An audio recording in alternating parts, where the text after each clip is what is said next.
হলো সব খবর, কম সময়ে সব খবর একসাথে। আগামী 1 ঘন্টায় দেশ বিদেশ, খেলা, বাণিজ্য, বিনোদন সহ সব ধরনের খবরই আপনাদের জানাবো। আমি সৌমিত্র শুভ্র। খবরটা খুব বড় করে বলবো না, কিন্তু যতখানি বলবো তাতে করে আপনি জেনে যেতে পারবেন দিনভর কোথায় কি হলো। নিয়মিত এই আয়োজনে স্বাগত জানাচ্ছি আপনাদের সবাইকে। দেশের আকাশে জিলহজ মাসের চাঁদ দেখা গেছে। আগামী 21 জুলাই বাংলাদেশে ঈদ উল আজহা উদযাপিত হবে। বায়তুল মোকাররম মসজিদ কমপ্লেক্সে জাতীয় চাঁদ দেখা কমিটির বৈঠকের পর ধর্ম প্রতিমন্ত্রী মোহাম্মদ ফরিদুল হক খান ব্রিফিংয়ে এই তথ্য নিশ্চিত করেন। সংবাদ সম্মেলনে সবাই যেন সুস্থ থেকে নিরাপদে ঈদ উল আজহা উদযাপন করতে পারেন সেজন্য দোয়া করা হয়।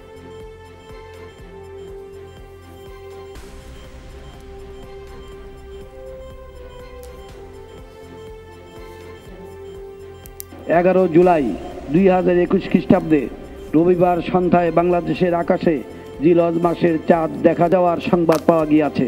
এমত অবস্থায় 21 জুলাই 2021 খ্রিস্টাব্দ বুধবার সারা দেশে পবিত্র ঈদ উল আজহা উদযাপিত হবে ইনশাআল্লাহ। কোরবানির পশু সহ সব দিক বিবেচনায় বৃহস্পতিবার থেকে ঈদ পর্যন্ত চলমান বিধিনিষেধ কিছুটা শিথিল হতে পারে। মন্ত্রিপরিষদ সূত্রে এমন তথ্য জানা গেছে। তবে জনপ্রশাসন প্রতিমন্ত্রী বলছেন এখনও কোনো কিছু চূড়ান্ত নয়। অবশ্য সংক্রমণ বিবেচনায় আরও 1 সপ্তাহ বিধিনিষেধ বাড়ানোর পরামর্শ জাতীয় কমিটির সদস্য বিএসএমএমইউ উপাচার্যের। গতবার থেকেও এবার যাতে নাকি কম হয় সে বিষয়টা আমরা গুরুত্ব দিচ্ছি। যদি আমরা 5 লক্ষ লোকেরও যদি সমবেত হওয়াটা থেকে বিরত রাখতে পারি, তাহলে 5 লক্ষ থেকে তো অনেক সংক্রমণের সম্ভাবনা থেকে কমে যাবে। যেহেতু ঈদ আছে এবং আমাদের কোরবানির হাট আছে, এই দুইটাকে আমরা কিভাবে করলে আমাদের সংক্রমণটা নিয়ন্ত্রণ করতে পারবো, সেটা হচ্ছে কিন্তু আমাদের মূল লক্ষ্য। এখনই রিল্যাক্স হওয়ার সময় আসে নাই। আমাদেরকে এই লকডাউনে আরও 7 দিন কন্টিনিউ করতে পারলে ভালো। দোকান খোলার ব্যাপারে আমার মনে হয় যেটা করা উচিত না। গণপরিবহনও এখন খোলা উচিত না। গরুর ব্যাপারটা যারা 1 বছর ধরে ব্যবসা করতে চায় সেই ব্যবসায়ীদের জন্য অনলাইনে গরু কেনা বেচার কথা বলবো, এবং যেটা স্লটার হাউসে যেন কোরবানি দেয়।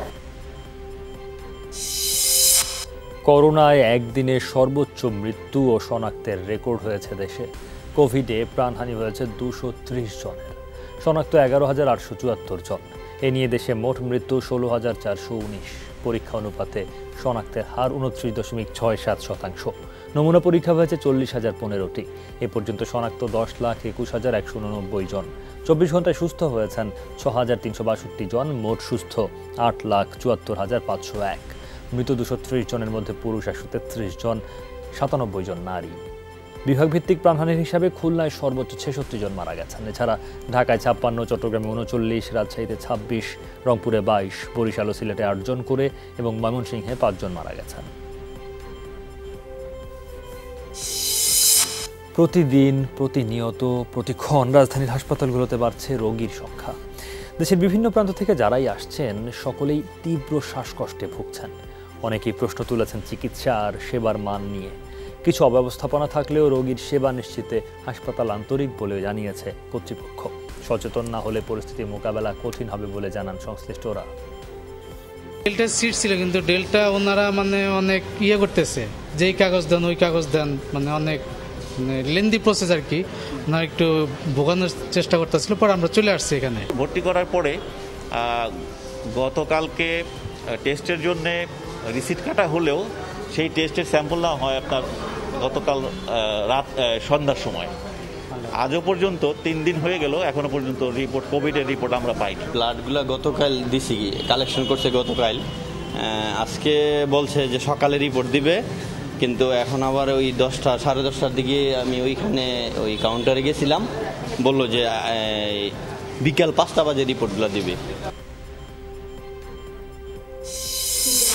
করোনা মহামারীর মধ্যে ঈদ উল আজহার সময় দেশবাসীকে বেসামাল না হতে আহ্বান জানিয়েছেন স্বাস্থ্যমন্ত্রী জাহিদ মালিক। বিশ্ব জনসংখ্যা দিবসের ভার্চুয়াল আলোচনায় তিনি আরও বলেন, কোরবানির পশু ক্রয় বিক্রয় করার সময় সবাইকে স্বাস্থ্যবিধি মানতে হবে। পশু কোরবানির সময়ও কঠোর স্বাস্থ্যবিধি মেনে কোরবানি করার আহ্বান জানান তিনি। বলেন, করোনার ঊর্ধ্বগতির সময়ে স্বাস্থ্যবিধি না মানলে পরিস্থিতি আরও খারাপের দিকে যেতে পারে। ঈদের সময় জানি আমরা বেসামাল না হয়ে যাই, আমরা আমাদের নিজেদের জীবনের ঝুঁকি যাতে আমরা বাড়িয়ে না ফেলি। স্বাস্থ্যবিধি মেনে আমাদের ঈদ উদযাপন করা উচিত। আমাদের যদি কুরবানি করার জন্যও যে পশু ক্রয়ের সময়ও যাতে স্বাস্থ্যবিধি মানা হয় এই দিকেও খেয়াল রাখতে আমরা বলেছি। করোনা সংক্রমণ ঠেকাতে চলমান শাটডাউনের মধ্যে সরকারি অফিসের দাপ্তরিক কাজ ভার্চুয়ালি করার নির্দেশ দিয়েছে সরকার। রোববার সিনিয়র সচিবদের কাছে পাঠানো এক চিঠিতে সরকারের এই সিদ্ধান্তের কথা জানিয়েছে মন্ত্রিপরিষদ বিভাগ। চিঠিতে বলা হয়েছে, শাটডাউনের বিধিনিষেধে সকল সরকারি, আধা সরকারি, স্বায়ত্তশাসিত ও বেসরকারি অফিস বন্ধ রাখার নির্দেশনা দেওয়া হয়েছে। তবে সকল সরকারি অফিসে দাপ্তরিক কাজ চলবে ভার্চুয়ালি। এই পদ্ধতির মাধ্যমে ই-নথি, ই-টেন্ডারিং, ইমেইল, SMS ও হোয়াটসঅ্যাপের কথা বলা হয়েছে। তবে বর্তমান পরিস্থিতিতে সকল জরুরি অফিস ও সেবা কার্যক্রম চালু রয়েছে। করোনায় সংক্রমণ ও মৃত্যুর সংখ্যা সরকার গোপন করছে বলে অভিযোগ বিএনপির। ভার্চুয়াল ব্রিফিংয়ে দলের মহাসচিব মির্জা ফখরুল ইসলাম আলমগীর বলেন, সরকারের চরম অব্যবস্থাপনার কারণেই দেশজুড়ে করোনা পরিস্থিতি নিয়ন্ত্রণের বাইরে চলে গেছে। স্বাস্থ্য খাতে দুর্নীতির কারণেই ICU সংকট সহ মানুষ চিকিৎসা সেবা থেকে বঞ্চিত হচ্ছে। মির্জা ফখরুল বলেন, সাধারণ মানুষের কাছে অর্থ আর খাদ্য পৌঁছানো না গেলে কারফিউ কিংবা লকডাউন কোনো কাজে আসবে না। কারফিউ জারিটা কোনো সমাধান নয়। আপনার এই লকডাউনও যদি আপনি সঠিকভাবে যে আপনার সাধারণ মানুষের যদি আপনার অর্থের ব্যবস্থা করতে না পারেন এবং সেখানে যদি তাদের খাদ্যের ব্যবস্থা করতে না পারেন, এইখানে সেই অপরিকল্পিত লকডাউনও তো আপনার সঠিক সমাধান আনতে পারবেন না। সোমবার থেকে সারা দেশে সিনোফার্মের টিকা এবং মঙ্গলবার থেকে দেশের 12টি সিটি কর্পোরেশনে মডার্নার ভ্যাকসিন দেয়া হবে। দুপুরে স্বাস্থ্য অধিদপ্তরের বুলেটিনে এই কথা জানানো হয়। পূর্বের নিবন্ধনকারীরা যে কোনো কোম্পানির টিকা নিতে পারবেন। প্রথম নিবন্ধন করা কেন্দ্র থেকেই টিকা নিতে হবে। নিবন্ধন কার্যক্রম চালু থাকবে আগের মতো। স্বাস্থ্য অধিদপ্তর আরও জানায়, এখন ঢাকার 7টি কেন্দ্রে প্রবাসীদের ফাইজারের টিকা দেওয়া হচ্ছে। প্রবাসীরা আগামী মঙ্গলবার থেকে ঢাকা ছাড়াও দেশের বাকি সিটি কর্পোরেশন থেকে মডার্না টিকা নিতে পারবেন। ঢাকায় আসতে হবে না। কেন্দ্র সারা দেশব্যাপী ভ্যাকসিনেশন কার্যক্রম শুরু হয়েছিল। আমরা বলতে পারি যে আমাদের গণটিকা কার্যক্রম আবার আমরা চালু করতে যাচ্ছি। যারা পূর্বে নিবন্ধন করেছিলেন কিন্তু কোনো কারণবশত টিকা নিতে পারেন নাই, তারা কিন্তু এখন ওই কেন্দ্রে গিয়ে ওই কেন্দ্রে যেতে হবে এবং সেখান থেকেই যে ভ্যাকসিনটা আপনার কেন্দ্রে অ্যাভেলেবেল থাকবে সেই ভ্যাকসিনটাই আপনারা নিতে পারবেন। মডার্না এবং সিনোফার্মের 1,84,000 ডোজ টিকা পৌঁছেছে চট্টগ্রামে। সংরক্ষণ করা হয়েছে সিভিল সার্জন কার্যালয়ের EPI স্টোরে। মঙ্গলবার থেকে চট্টগ্রামে 15 উপজেলা ও মহানগরীর সব কেন্দ্রে টিকা দান শুরুর কথা রয়েছে। অগ্রাধিকার পাবেন ফ্রন্টলাইনার এবং আগে নিবন্ধনকারীরা। আগামীতে আমরা ফাইজারের টিকাও পাচ্ছি, অ্যাস্ট্রাজেনেকার টিকাও পাচ্ছি, তাছাড়া সিনোফার্মার টিকাও তো পাবই। সেই হিসেবে আমরা মনে করছি কয়েক মাসের মধ্যে আমরা গণহারে আমাদের টিকাদান কার্যক্রম শুরু করতে পারবো। আমাদের স্বাস্থ্য সুরক্ষার জন্য টিকা তো প্রয়োজন। টিকা দেওয়ার জন্য দিলে আমাদের হয়তো বা করোনা ভাইরাস থেকে আমরা সেফ থাকবো। অনেক দেশ কিন্তু চীনের টিকাটা অ্যালাউ করে না, ঠিক যেমন আপনার রাশিয়ায় ভ্যাকসিন কিন্তু আমেরিকা অ্যালাউ করে না, তো সেক্ষেত্রে একটু বেগ পেতে হচ্ছে। নারায়ণগঞ্জের 2,500 জঙ্গি আস্তানা সন্দেহে একটি বাড়ি ঘিরে রেখেছে ঢাকার কাউন্টার টেরোরিজম ইউনিট। বাড়িতে আস্তানা বানিয়ে বোমা তৈরির দায়ে 90 জেএমবির সদস্য আব্দুল্লাহ মামুন নামে একজনকে আটক করা হয়েছে। আটক আব্দুল্লাহ মামুন নারায়ণগঞ্জের সিদ্ধিরগঞ্জে পুলিশ বক্সে হামলার ঘটনায় জড়িত। আটকের পরে সে স্বীকারও করেছে। পাঁচগাঁও এলাকায় ঐতিহ্যবাহী মিয়াবাড়ি জামি মসজিদের মুয়াজ্জিন হিসেবে কর্মরত ছিল। মসজিদের পাশে ছোট্ট ঘরে সে আস্তানা বানিয়ে বোমা বানাতো। মামুন 90 জেএমবির সদস্য। তার সাংগঠনিক নাম ডেভিড কিলার বা আব্দুল ওয়াকিল আল খলিফা। বাসাটি ঘিরে রাখা হয়েছে। ভেতরে থাকা 3টি বোমা নিষ্ক্রিয় করেছে বম্ব ডিসপোজাল ইউনিট। তবে ভেতরে আর কোনো জঙ্গি সদস্য নেই। ঘটনাস্থলে সহকর্মী মনিরুল ইসলাম রয়েছেন, তার কাছে যাচ্ছি সরাসরি। মনির, জঙ্গি আস্তানার বিষয়ে আর কি তথ্য রয়েছে? 3টি বোমা নিষ্ক্রিয় করা হয়েছে, আর বোমা বা অন্য বিস্ফোরক এমন কিছু রয়েছে কিনা ভেতরে?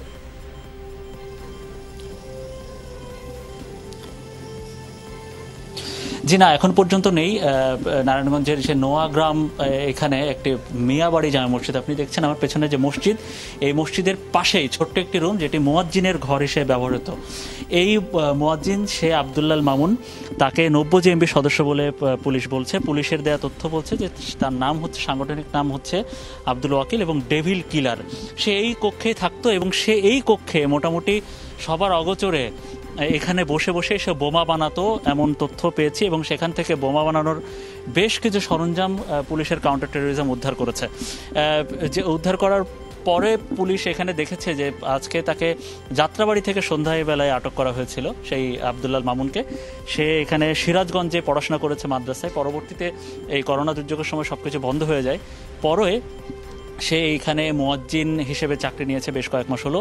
এই চাকরি নেওয়ার পরে মূলত মুয়াজ্জিনের নাম করে এখানে থেকে সে এই জঙ্গি তৎপরতা চালিয়েছে, এমনটা পুলিশ বলছে। পুলিশ আরও বলেছে যে এখানে সে 90 জেএমবির সামরিক শাখার সদস্য এবং সে বোমা বানাতে পারদর্শী। এবং শুধু তাই নয়, তার যে উদ্ধার করা হয়েছে আরও যেসব বস্তু সেগুলো আমরা দেখাবো। তো আরও তার সাথে এই আব্দুল্লাহ মামুনের সাথে এখানে আরও 4 থেকে 5 জন যুবক এর আসা যাওয়া হতো। এখানকার স্থানীয় বা প্রত্যক্ষদর্শী তারাও বলেছে যে এখানে তার রুমে অনবরত 4-5 জন যুবক আসা যাওয়া করতো। তো এই যে কয়েকজন, তারা সবাই 90 জেএমবির সদস্য। তারা গত 17ই মে নারায়ণগঞ্জের সিদ্ধিরগঞ্জে ট্রাফিক পুলিশ বক্সে একটি শক্তিশালী বোমা উদ্ধার হয়। তো সেই শক্তিশালী বোমা উদ্ধার হওয়ার ঘটনায় তদন্ত করতে করতে মূলত এখানে পাওয়া যায় এদের খোঁজ। এবং আপনি দেখছেন যে ইতোমধ্যে 3টি শক্তিশালী বোমা বিস্ফোরণ ঘটিয়ে নিষ্ক্রিয় করা হয়েছে, এবং আরও বোমা তৈরির বিভিন্ন সরঞ্জাম বা বিভিন্ন ইলেকট্রনিক পার্টস সেগুলো এখান থেকে, এগুলো দেখছেন, সেগুলো এখান থেকে উদ্ধার করা হয়েছে। পুলিশ বলছে এই অভিযান ইতোমধ্যে শেষ হয়েছে। তো এটার পরে নারায়ণগঞ্জের মদনপুরে এই যে অভিযান, সেটার একটা ফলো আপ অভিযান হিসেবে নারায়ণগঞ্জের মদনপুরে আরও একজন জঙ্গি সদস্য গ্রেফতার হয়েছে, এবং সেখানেও একটি আস্তানা ঘিরে রাখা হয়েছে। সেখানেও কিছুক্ষণের মধ্যে সেখানেও একটি অভিযান পরিচালনা হবে, এবং সেখানেও একজন আটক হয়েছে, আমরা তার নাম জানতে পারিনি, সেও 90 জেএমবির সদস্য। তো মোটামুটি আমরা কিছুক্ষণ পরে মদনপুরেও আমরাও সেখানে যাব, এবং সেখানে আরও একটি যে জঙ্গি আস্তানা অভিযান, সেই অভিযান আপনাদের দেখাবো। সৌমিত্র। মনির, আপনাকে ধন্যবাদ। মনিরুল ইসলাম বলছি। আর্জেন্টিনার জয়ে সারা দেশে চলছে আনন্দ উল্লাস। ব্রাহ্মণবাড়িয়ায় পুলিশি বিধিনিষেধ উপেক্ষা করে বিজয় মিছিল করেছে মেসি ভক্তরা। পুলিশি বাধা ছিল রাজশাহীতেও, তবুও সব বাধা কাটিয়ে নেচে গিয়ে বিজয় উদযাপন করেছে আর্জেন্টিনার সমর্থকরা। খুব ভালো খেলছে, আমরা অনেক খুশি, খুব ভালো লাগছে। মেসি কাপ নিয়েছে, আমাদের অনেক ভালো লাগছে। মেসি কাপ প্রয়োজন ছিল, আমরা হারছি, আমাদের কোনো দুঃখ নাই। আমরা সবাই আর্জেন্টিনা ব্রাজিল মিলেমিশে সবাই খেলা দেখছি। বাংলাদেশ দলের জিম্বাবুয়ে সফরে একমাত্র টেস্টে জিম্বাবুয়েকে 220 রানে হারিয়েছে বাংলাদেশ। 477 রানের টার্গেটে 256 রানে থেমেছে জিম্বাবুয়ের দ্বিতীয় ইনিংস। আর এর আগে প্রথম ইনিংসে 468 রান করা বাংলাদেশ সাদমান ও শান্তর সেঞ্চুরিতে 1 উইকেটে 284 রান করে দ্বিতীয় ইনিংস ঘোষণা করে। 3 উইকেটে 140 রান নিয়ে পঞ্চম দিনের খেলা শুরু করে জিম্বাবুয়ে। দলের সাথে 19 রান যোগ করতেই ফেরেন আগের দিনের অপরাজিত ব্যাটসম্যান ডিওন মায়ার্স। সুবিধা করতে পারেননি মিরাজের বলে ফেরা মারুমা। পরপর 2 ওভারে রয় কায়া ও জাকাভাকে ফিরিয়ে দেন তাসকিন আহমেদ। স্বল্প বিরতিতে 10 রান করা ভিক্টরকেও ফেরান তাসকিন। এরপর 52 রান করা ডোনাল্ড ত্রিপানোকে ফেরান ইবাদত হোসেন, আর মেহেদি মিরাজ নাগারাভাকে ফেরালে থামে জিম্বাবুয়ের দ্বিতীয় ইনিংস। ম্যাচ শুরুর আগে মাহমুদুল্লাহ রিয়াদকে বিদায় সম্ভাষণ দিয়েছেন তার সতীর্থরা, যার অর্থ টেস্ট থেকে বিদায় জানানোর সিদ্ধান্তে অটল রিয়াদ। হারারে টেস্টটি হলো এই অলরাউন্ডারের শেষ টেস্ট। তৃতীয় দিন সকালে টিম মিটিংয়ে টেস্ট থেকে অবসরের কথা জানান এই ক্রিকেটার। দলের কঠিন সময়ে প্রথম ইনিংসে 150 রান করার পরই আসে এই ঘোষণা। 17 মাস পর টেস্ট একাদশের সুযোগ হয় রিয়াদের। পাকিস্তানের বিপক্ষে টেস্ট থেকে বাদ পড়ার পর ক্ষোভ থেকেই হয়তো এই অবসরের সিদ্ধান্ত, যদিও এই সিদ্ধান্তে আবার ক্ষোভ জানিয়েছিলেন বিসিবির কর্তারা। কাণ্ডে নিহতদের স্বজনের আহাজারিতে ভারী ঢাকা মেডিকেল কলেজ হাসপাতাল এলাকা। প্রিয়জনের মরদেহটি পেতে ছবি হাতে অপেক্ষায় ছিলেন স্বজনদের অনেকে। সিআইডির ফরেনসিক বিভাগ জানায় এখন পর্যন্ত 42টি মরদেহের বিপরীতে 59 জন স্বজনের ডিএনএ নমুনা নেওয়া হয়েছে। রোববার সকালে হাসনাইন ও রোমান নামে 12 বছর বয়সী 2 কিশোর শ্রমিকের মরদেহ শনাক্তে তাদের স্বজনরা যান ঢাকা মেডিকেলে। তাদের ডিএনএ নমুনাও সংগ্রহ করা হয়েছে। সার্বিক প্রক্রিয়া শেষ করতে 21 দিনের মতো সময় লাগবে। এদিকে ঢাকা মেডিকেল কর্তৃপক্ষ আজ জানিয়েছে তারা 49টি নয় 48টি মরদেহ বুঝে পেয়েছে। ফায়ার সার্ভিসে কোনো কিছুই করতে পারে না, 4 তলায় ছিল, সব তালা দেওয়া ছিল। আমার এই ছেলেটা যেইভাবে জীবিত হইলো আমার দেন, মৃত্যু হইলো লাশটা আমার দেন। আমার একটা ছেলের একটু পাওয়া আমার 59 ব্যক্তির নমুনা রক্ত দাবিদারের নমুনা রক্ত সংরক্ষণ করছি আমরা। টিস্যুগুলো পুড়ে যাওয়াতে টিস্যু আমরা নিতে পারিনি, যার কারণে দাঁত এবং হাড় থেকে ডিএনএ প্রোফাইল করতে একটু সময় লাগে। এই কারণেই হয়তো 21 থেকে 30 দিনের কথা আমরা বলছি। নারায়ণগঞ্জে হাশেম ফুড অ্যান্ড বেভারেজের কারখানায় আগুনের ঘটনায় আহতদের তালিকা পাবলিকলি দিতে, তাদের চিকিৎসা নির্বিঘ্ন করতে স্বাস্থ্য সচিব ও শ্রম সচিবের সাথে অ্যাটর্নি জেনারেলকে পরামর্শ করতে বলেছেন হাইকোর্ট। রোববার বিচারপতি ইনায়েতুর রহিমের ভার্চুয়াল বেঞ্চে এই ঘটনায় নিহত ও আহতদের ক্ষতিপূরণ চেয়ে রিটের শুনানি অনুষ্ঠিত হয়। আদালত বলেন, মালিকপক্ষ গ্রেফতার হওয়ায় এবং তদন্ত কমিটিগুলো কাজ করায় এখনই ক্ষতিপূরণ ইস্যুতে হস্তক্ষেপ চায় না তারা। পুরো ঘটনাটি পর্যবেক্ষণ করছে হাইকোর্ট। আদালত আরও বলেন, নারায়ণগঞ্জে সেজান কারখানায় আগুনে নিহতের ঘটনা অত্যন্ত দুঃখজনক।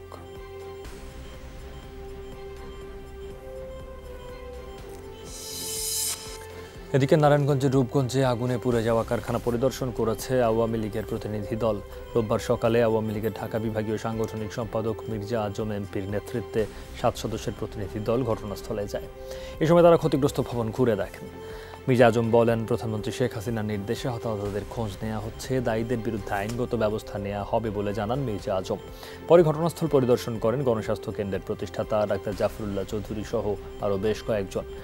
এদিকে নিখোঁজ স্বজনদের সন্ধানে আজও সেখানে ভিড় জমিয়েছেন অনেকে। ক্ষতিপূরণকে একটা টাকার অঙ্কে বলা হয়েছে, কেবল টাকা দিলেই হবে না, তার পরিবারের সদস্যদের লেখাপড়া, কর্মসংস্থানের দায়িত্ব সরকারকে নিতে হবে। এই কারখানা পরিদর্শন সহ সরকারের যে সমস্ত কর্মকর্তারা আছে তাদের প্রত্যেককে আইনের আওতায় আনতে হবে। এইটা যদি আনা যায় ঠিক মতো, বাংলাদেশে দেখা যাবে অল্প সময়ের মধ্যে সমস্ত কারখানার একটা অন্য শৃঙ্খলার জায়গা আসছে। যে সকল প্রতিষ্ঠান কর্মচারীদের ঝুঁকিতে রেখে ব্যবসা পরিচালনা করছে তাদের জন্য রূপগঞ্জের ঘটনা সতর্কবার্তা বলে মন্তব্য করেছেন সড়ক পরিবহন ও সেতুমন্ত্রী ওবায়দুল কাদের। রোববার সকালে বঙ্গবন্ধু অ্যাভিনিউয়ে দলের ত্রাণ ও সমাজ কল্যাণ উপকমিটি আয়োজিত করোনা সুরক্ষা সামগ্রী বিতরণ অনুষ্ঠানে ভার্চুয়ালি যুক্ত হয়ে একথা বলেন তিনি।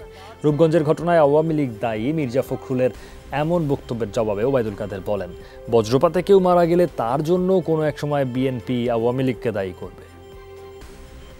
আপনারা যদি সাবধান না হন তাহলে রূপগঞ্জে যে ব্যবস্থা নেওয়া হচ্ছে একই ব্যবস্থা সারা বাংলাদেশে যারা ব্যবসা প্রতিষ্ঠান চালাচ্ছেন অনিয়মে, অবহেলায়, তাদেরকেও কিন্তু কঠিন বার্তা দিয়ে দেয়া হচ্ছে।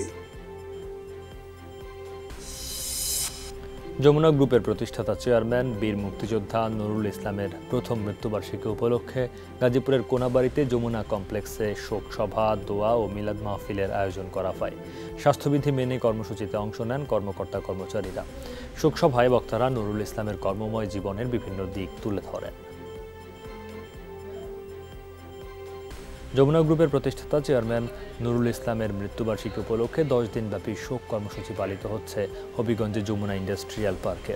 রোববার দুপুরে Jamuna tyre and rubber industries লিমিটেডের উদ্যোগে শোকসভা ও দোয়া মাহফিলের আয়োজন করা হয়। শোকসভায় বক্তারা বলেন, বীর মুক্তিযোদ্ধা নুরুল ইসলাম ছিলেন কঠোর পরিশ্রমী একজন মানুষ। টাঙ্গাইল প্রেস ক্লাবে স্মরণ সভা ও দোয়া মাহফিলের আয়োজন করে যুগান্তর স্বজন সমাবেশ। এতে প্রধান অতিথি হিসেবে উপস্থিত ছিলেন টাঙ্গাইল 5 আসনের সংসদ সদস্য সানোয়ার হোসেন। বক্তারা বলেন, যমুনা গ্রুপের প্রতিষ্ঠাতা চেয়ারম্যান ও বীর মুক্তিযোদ্ধা নুরুল ইসলাম কখনোই অন্যায়ের সাথে আপোষ করেননি। তিনি 1 লাখেরও বেশি মানুষের কর্মসংস্থানের সুযোগ সৃষ্টি করেছেন। যমুনা গ্রুপের প্রতিষ্ঠাতা চেয়ারম্যান নুরুল ইসলামের প্রথম মৃত্যুবার্ষিকী উপলক্ষে ব্রাহ্মণবাড়িয়ার আখাউড়ায় দোয়া মাহফিল অনুষ্ঠিত হয়েছে। আখাউড়া রেলওয়ে জংশন স্টেশন কেন্দ্রীয় জামে মসজিদে বাদ আসর দোয়া ও মোনাজাত করা হয়। এতে অংশ নেন রাজনীতিবিদ, ব্যবসায়ী, গণমাধ্যম কর্মী সহ বিভিন্ন শ্রেণী পেশার মানুষ।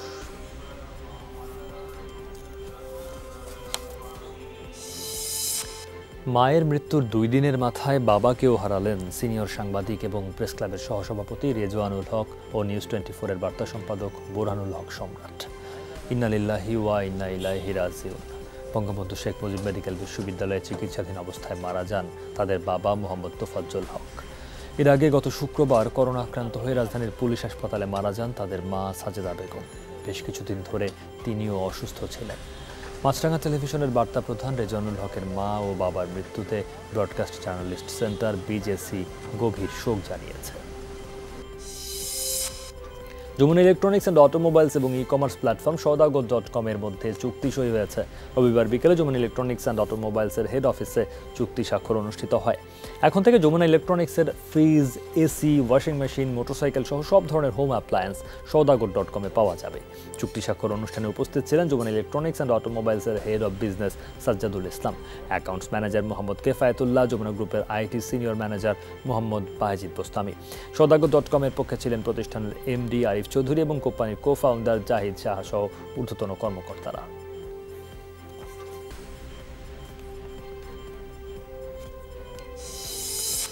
চব্বিশ ঘন্টায় বিশ্বজুড়ে 7,000-এর বেশি প্রাণ গেল করোনা ভাইরাসে। মহামারীতে মোট মৃত্যু ছাড়ালো 40,42,000। কিছুটা কমলেও এখনও দৈনিক প্রাণহানি আর সংক্রমণের শীর্ষে ব্রাজিল। এদিন 1,172 জনের মৃত্যু হয়েছে দেশটিতে। ভারতে একদিনে মারা গেছেন 899 জন। 41,000-এর বেশি মানুষের দেহে মিলেছে ভাইরাস। 8 শতাধিক মৃত্যু হয়েছে ইন্দোনেশিয়াতেও। শনিবার 4,18,000-এর বেশি নতুন সংক্রমিত শনাক্ত হয়েছে বিশ্বজুড়ে। কোভিডে মোট আক্রান্ত প্রায় 18,72,38,000।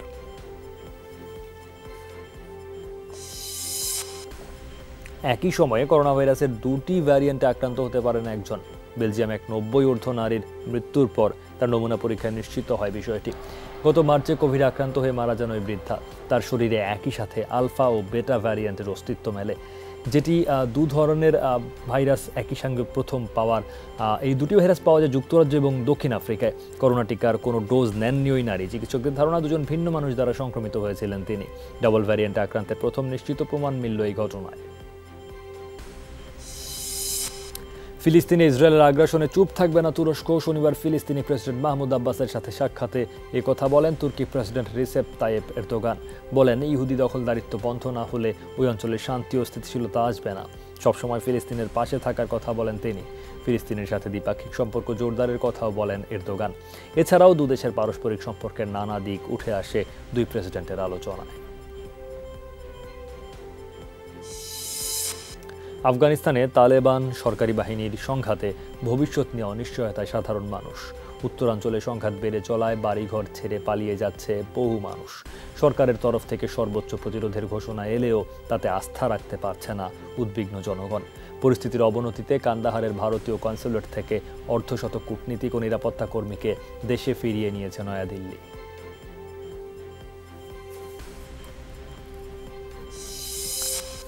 মুসলিম নারীদের বিক্রির জন্য নিলামে তোলার ঘটনায় তোলপাড় শুরু হয়েছে ভারতে। সামাজিক যোগাযোগ মাধ্যম থেকে মুসলিম নারীদের ছবি নিয়ে তা প্রকাশ করে সাল্লি ডিলস নামের একটি অ্যাপ, যেখানে বলা হয় এসব নারীদের বিক্রি করা হবে। অ্যাপটিতে 80 জনের বেশি নারীর ছবি প্রকাশ করা হয়েছে, যারা বিমান চালনা, আইন পেশা এবং সাংবাদিকতার মতো বিভিন্ন পেশায় সফল, পাশাপাশি সক্রিয় ও সোচ্চার বিভিন্ন সামাজিক আন্দোলনে। ডেঙ্গুর প্রকোপ কমাতে ঢাকা উত্তর সিটি কর্পোরেশনে অভিযান চলমান রয়েছে। দ্বিতীয় দিনে মোহাম্মদপুরের টাউন হল এলাকায় অভিযান চালায় ডিএনসিসি। রোববার সকাল 10টায় শুরু হওয়া অভিযানে নেতৃত্ব দেন ডিএনসিসির প্রধান স্বাস্থ্য কর্মকর্তা ব্রিগেডিয়ার জেনারেল মোহাম্মদ জুবাইদুর রহমান। তিনি জানান, টাউন হল এলাকায় একটি নির্মাণাধীন ভবনে ডেঙ্গু লার্ভা পাওয়ায় ডেভেলপার কোম্পানিকে 1 লাখ টাকা জরিমানা করা হয়। এছাড়া 2টি পতিত জমিতেও জমা পানি ও কচুরিপানার মধ্যে এডিস মশার লার্ভা পাওয়া গেছে।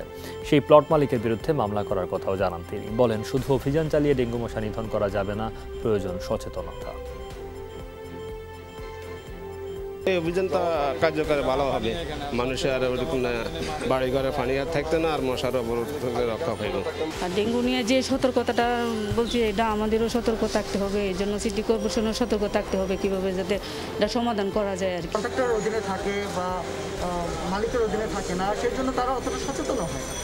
এর জন্য বেশিরভাগ ক্ষেত্রে দেখা যাচ্ছে নির্মাণাধীন ভবনে আমরা এই সমস্যাটা পাই। ওকে, একজনকে আমরা যে জরিমানা করছি অথবা কোনো নিয়মিত মামলা করছি, সেটা দেখে যেন অন্যরা সতর্ক হয়ে তারা যেন ব্যবস্থা নেয়। ব্যাপক আর্থিক অনিয়মের কারণে হবিগঞ্জে প্রধানমন্ত্রীর উপহারের ঘর বঞ্চিত 65 ভূমিহীন পরিবার। নাম তালিকাভুক্ত হলেও কবে পাবেন প্রধানমন্ত্রীর উপহার তা নিয়ে কাটছে না দুশ্চিন্তা। যারা ঘর পেয়েছেন তাদেরও নানা অভিযোগ। অন্যদিকে বরিশালের মেহেন্দিগঞ্জে আশ্রয়ণ প্রকল্পের বেশ কয়েকটি ঘর ভেঙে গেছে। এই অবস্থায় মাথা গোঁজার ঠাঁই নিয়ে চিন্তিত প্রকল্পের বাসিন্দারা। দুর্নীতির প্রমাণ পেলে জড়িতদের বিরুদ্ধে ব্যবস্থা নেওয়ার আশ্বাস জেলা প্রশাসকের। প্রকল্পের বাকি কাজ শেষ করতে প্রয়োজন হতে পারে আরও 50 লাখ টাকা।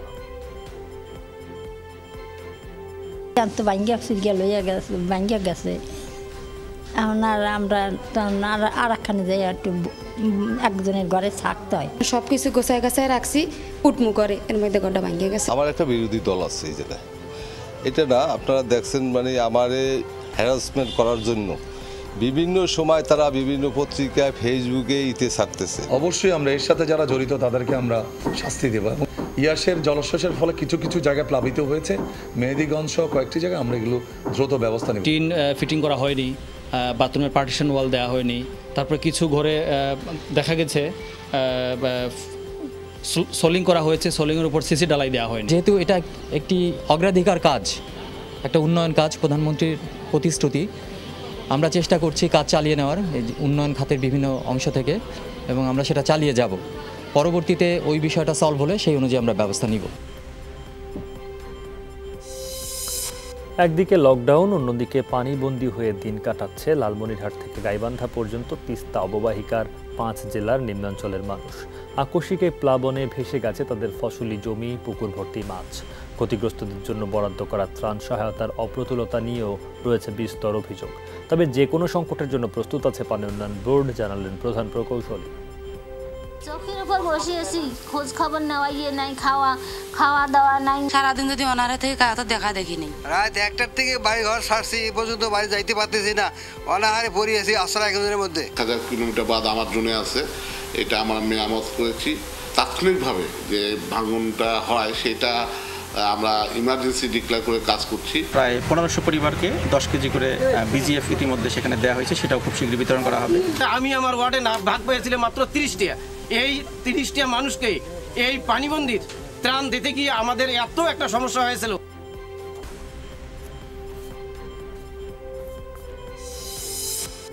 ঢাকার আশুলিয়া থেকে কোপা আমেরিকা ও ইউরো কাপকে ঘিরে 3 অনলাইন জুয়ারিকে গ্রেফতার করেছে র্যাব 4। রোববার রাতে র্যাব অভিযান পরিচালনা করে অনলাইনে জুয়া খেলার অপরাধে তাদেরকে আটক করে। এ সময় তাদের কাছ থেকে মোবাইল ফোন ও বিভিন্ন নথিপত্র উদ্ধার করা হয়। অনলাইন ভিত্তিক বিভিন্ন ওয়েবসাইটের মাধ্যমে জুয়ার কার্যক্রম পরিচালনা করে আসছিল তারা। র্যাব জানায় বিভিন্ন আন্তর্জাতিক ক্রিকেট সিরিজ, আইপিএল, বিপিএল এবং দেশি বিদেশি ফুটবল, চ্যাম্পিয়ন্স ট্রফি সহ বিবিধ খেলায় এক শ্রেণীর অনলাইন জুয়ারি জুয়া খেলে থাকে। এভাবে দেশের সাধারণ মানুষের কাছ থেকে লক্ষ লক্ষ টাকা হাতিয়ে নিচ্ছে। এছাড়াও এই অনলাইন জুয়ার মাধ্যমে অবৈধ উপায়ে তারা বাংলাদেশের টাকা বিদেশে পাচার করে আসছিল। গ্রেপ্তারকৃত 3 জনের বিরুদ্ধে এবং মামলাতনামা আসামি তাদের নাম আমরা পেয়েছি। তাদের বিরুদ্ধে ডিজিটাল নিরাপত্তা আইনে মামলা রুজু হবে এবং তাদেরকে রিমান্ডে এনে ব্যাপকভাবে জিজ্ঞাসাবাদ করে পরবর্তী পদক্ষেপ আমরা করব। ভূমধ্যসাগর হয়ে ইউরোপে মানব পাচারের আন্তর্জাতিক চক্রের বাংলাদেশি এজেন্ট রুবেল সিন্ডিকেটের প্রধান সমন্বয়ক ইউরো আশিক সহ 7 সদস্যকে গ্রেফতার করেছে র্যাব। রোববার দুপুরে কারওয়ান বাজারে র্যাবের মিডিয়া সেন্টারে ব্রিফিংয়ে এই তথ্য জানান আইন ও গণমাধ্যম শাখার পরিচালক কমান্ডার খন্দকার আল মঈন। জানান গত 2 বছরে এই চক্রটি 70 থেকে 80 জনকে পাচার করেছে। পাচারের শিকার 13 জন এখনও নিখোঁজ রয়েছে বলে র্যাবের ব্রিফিংয়ে জানানো হয়। পাচারকারীদের সহায়তা করেছে এমন কিছু এয়ারলাইন্স ও ব্যাংকের নামও পাওয়া গেছে। ইউরোপে পাচার চক্রের বর্তমানে আমাদের কাছে আমাদের তথ্য মতে অন্যতম হোতা যেটা রুবেল সিন্ডিকেটের বাংলাদেশি চক্রের মূল হোতা, যাকে সবাই ইউরো আশিক হিসেবে চিনে, বিকজ সে ইউরোপে পাচার করে থাকে। ইউরো আশিক সহ আমরা 7 জনকে গ্রেফতার করতে সক্ষম হই। তুরস্ক অভিবাসন প্রত্যাশীদের বহনকারী একটি পিকআপ দুর্ঘটনায় কমপক্ষে 12 জন নিহত হয়েছেন। স্থানীয় সময় রোববারের এই দুর্ঘটনায় আহত হয়েছেন আরও 26 জন।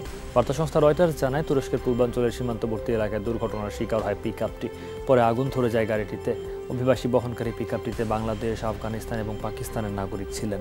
তবে হতাহতদের মধ্যে কোন দেশের কতজন তা নিশ্চিত হওয়া যায়নি। মূলত অবৈধভাবে ইরান সীমান্ত পাড়ি দিয়ে তুরস্ক হয়ে ইউরোপে প্রবেশের চেষ্টা করছিল এই দলটি। বহু বছর ধরেই ইরান সীমান্তকে অনুপ্রবেশের জন্য ব্যবহার করে আসছে অভিবাসন প্রত্যাশীরা।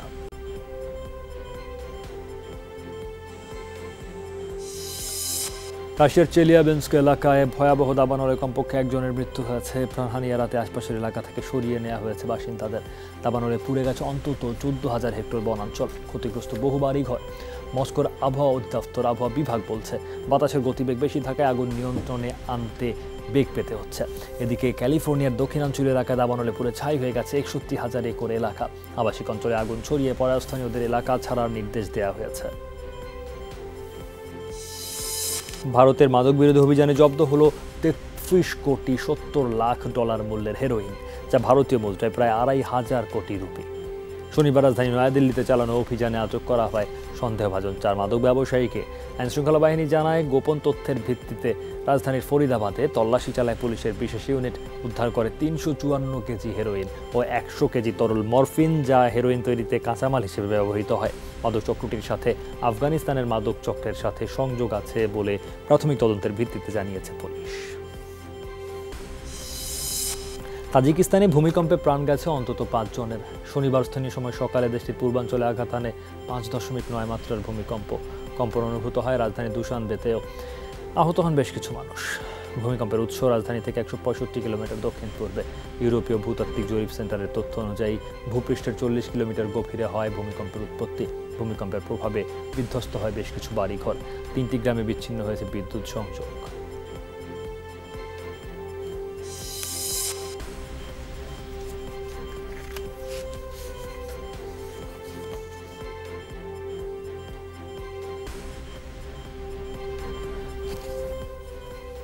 টয়লেট ব্যবহার করলে মিলবে অর্থ, এমন ব্যতিক্রমী এক টয়লেট উদ্ভাবন করেছেন দক্ষিণ কোরিয়ার উলসান ন্যাশনাল ইনস্টিটিউটের এক অধ্যাপক। টয়লেটের সাথে সংযুক্ত রয়েছে বায়োগ্যাস প্ল্যান্ট, যেখানে মানব বর্জ্য থেকে গ্যাস তৈরির পর তা পরিণত করা হয় বিদ্যুতে। কি পরিমাণ গ্যাস তৈরি হবে তার উপর নির্ভর করে মিলবে পয়েন্ট, যা দোকানে দেখালেই মিলবে খাবার, পানীয়।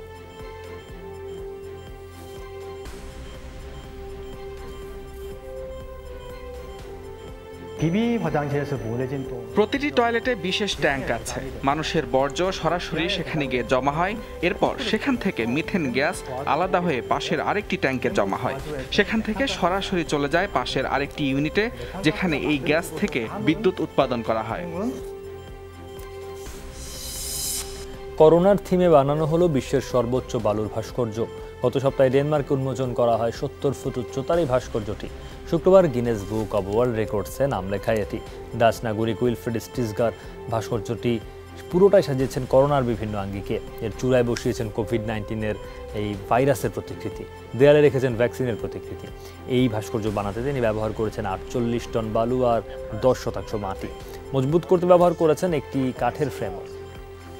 ডিজিটাল নিরাপত্তা আইনে গ্রেফতার ঠাকুরগাঁওয়ের সাংবাদিক তানভীর হাসান তানু জামিন পেয়েছেন।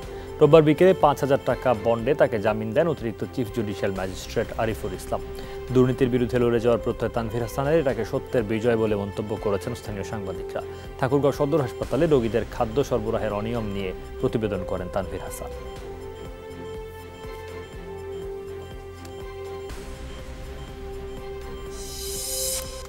বান্দরবানের চকরিয়া লামা সড়কে ট্রাক চাপায় মাহেন্দ্রর ৩ যাত্রী নিহত হয়েছেন। আহত হয়েছেন আরও ৩ জন। রোববার দুপুরে পশ্চিম লাইন ঝিরি এলাকায় এই ঘটনা ঘটে। স্থানীয়রা জানান, বালু বোঝাই ট্রাকটি চকরিয়া থেকে লামা যাচ্ছিল। পশ্চিম লাইন ঝিরি এলাকায় পৌঁছালে নিয়ন্ত্রণ হারিয়ে রাস্তার পাশে দাঁড়িয়ে থাকা একটি মাহেন্দ্রকে চাপা দেয় ট্রাকটি। ঘটনাস্থলে ২ জন মারা যান। হাসপাতালে নেওয়ার পথে আরেকজনকে মৃত ঘোষণা করেন চিকিৎসক।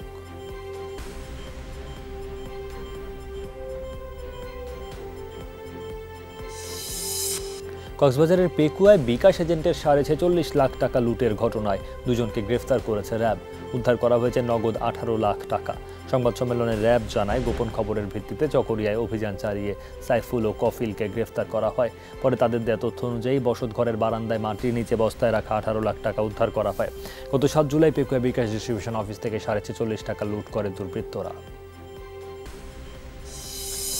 সুবিধাবঞ্চিত শিশুদের জন্য চট্টগ্রামে বসেছে ভ্রাম্যমাণ রেস্তোরাঁ, যেখানে বিনামূল্যে মিলছে উন্নত মানের খাবার। প্রথম দিন চট্টগ্রাম মহানগরীর সিআরবি চত্বরে ভ্রাম্যমাণ রেস্তোরাঁ বসিয়ে সুবিধাবঞ্চিত ৩০০ শিশুকে পরিবেশন করা হয় রান্না করা খাবার। এর মধ্যে রয়েছে ভাত, মাছ, মাংস, ডিম ও সবজি। রেস্টুরেন্টের আদলে চেয়ার টেবিলে বসিয়ে খাওয়ানো হয় শিশুদের। সাবেক ছাত্রলীগ নেতা তোসাদ্দেক নূর চৌধুরী তপুর ব্যতিক্রমী ও অভিনব এই উদ্যোগ নজর কেড়েছে সবার।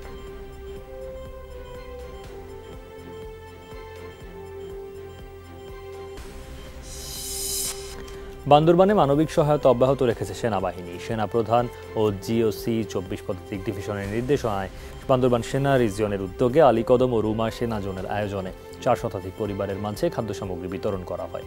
খাদ্য সহায়তার মধ্যে ছিল চাল, ডাল, তেল, আলু, পেঁয়াজ, লবণ, চিনি সহ বিভিন্ন সামগ্রী।